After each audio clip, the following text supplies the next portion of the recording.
Hello and welcome. I'm Fabiola Baughman, your host in this YouTube channel. And today we're going to talk about a chapter in my book, Awakening the Earthkeeper Within. It's the first chapter of the book, and the book is available in Amazon. It has already achieved a best-selling position in 4 different categories. And I am so happy that it's happening because it means that people are liking this story and they're sharing it with their friends. So for that, I thank you very much. So I'm going to start talking about the first chapter, and it's called the mountain that watched me. And it talks a little bit about when I was a little child. And what I really like about this chapter is that it was laying down the steps of who I was going to become.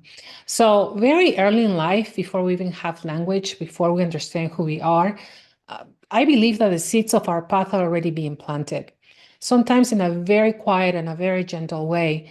And sometimes we don't understand it at the beginning, but we understand it much, much later.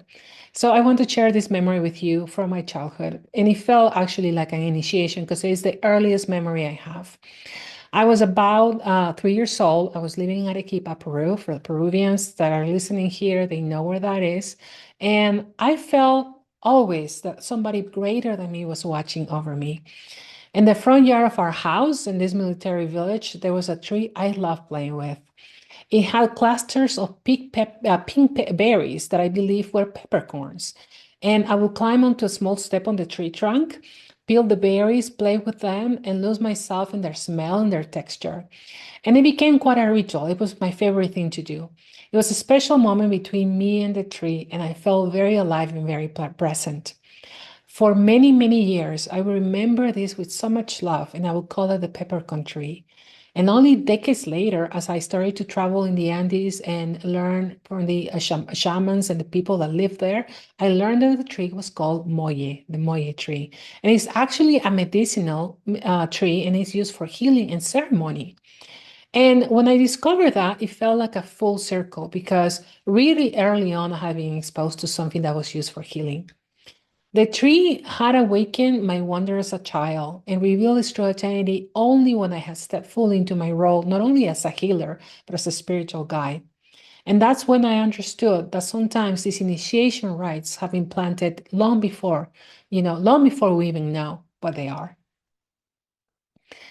Another afternoon in the same yard where I was playing with the tree, I heard hooves coming, approaching me, and it was my dad. He was riding his horse. He used to work nearby the house, and seeing him filled me with joy, strength, freedom, and movement all in one image. And what I remember about this situation when he was coming, and I was a little kid, 3 years old, and here's this guy with this big horse, right? Of course, the horses in Peru are not that big, but they look huge for me. It just made an impression on me. And what I remember was that El Misti was in the distance, and El Misti turns this beautiful shade of purple in the afternoon. And in the Andean cosmovision, it's believed that every child is welcome into the world by a mountain guardian, a living presence that watches over your path. And at 3 years old, I didn't understand this, but I felt it. This mountain in particular, felt very alive, and it was looking back at me, holding me. Looking back now, I see it clearly. And even as a child, I was being initiated simply by being seen. And when I put this mountain together with my dad coming in his horse, it shows me really early on, this early memory in my life, that the journey, sometimes by horse, is going to be part of my life. So this is a memory that is very precious to me. So today I want to invite you with this story to remember what place in your childhood felt really alive to you, really important and really wonderful. So let's take a moment to think about that, to bring those memories forward. Where did you feel held, protected, loved? And in those moments, did they show any sign of the person that you were going to become?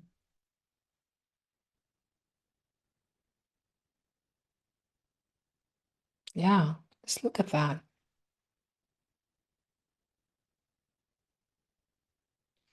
What is the earliest moment that a memory that quietly whispers to you who you are becoming?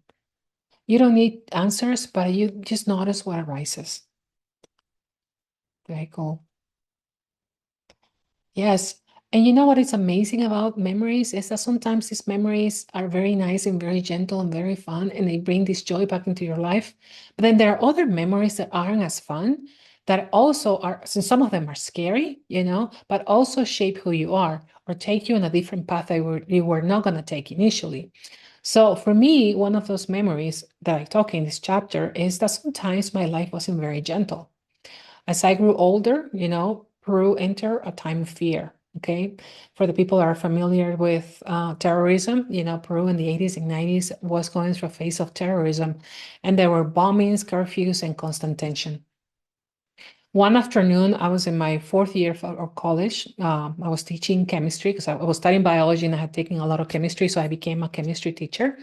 And I was going back home from work, and I passed this street, and I remember clearly thinking of a friend that lived on this street, and I just looked up and kept going. And when I got home, I realized it was in the news that there was a car bomb on the street not very long after I had passed. And to me, that was a moment that really shaped me because there have been many bombings around Lima, but this one felt so close and so that it could have happened to me, that it made me feel like it was time for me to change my life, that I had to take action, and that it was time for me to go and time to live a different life. So sometimes we have this inner knowing inside of us, and we don't recognize that we're seeing a memory that was planted in us long before we were even born. And this is what I call also the seer, right? Because somehow you see what's coming, and you see what is happening in your life is not supposed to be there anymore. So I want you to acknowledge that. When in your life did you go through a moment in which you knew you had to take action? You knew you needed to change your perspective. You knew you needed to change the way you were living your life. So I'm sure many of you have lived through experience like that. So this was a sight that comes not only from the eyes, but also from soul memory. And my body knew before my mind understood. So anyway, my book, Awakening the Earthkeeper Within, and the documentary are available on my website, which is now a new website. It's called liveyoursoulpurpose.com, and you can find the book, the documentary, and also I invite you to subscribe to the newsletter, because fairly soon we'll be announcing our Soul Healing Journey 2026, where we actually are going to go through Lima, Arequipa, Puno, and Cusco. And we're going to visit sites that we haven't visited before. And we're going to allow these beautiful mountains, this beautiful Apus of the city Arequipa, to allow us to heal and to remember who we are. So I hope you enjoyed this story. Please subscribe if you want to hear any more about this book, any more about this chapter, or any more about our adventures that are going to start this year. I hope to see you again soon. Take care. Bye.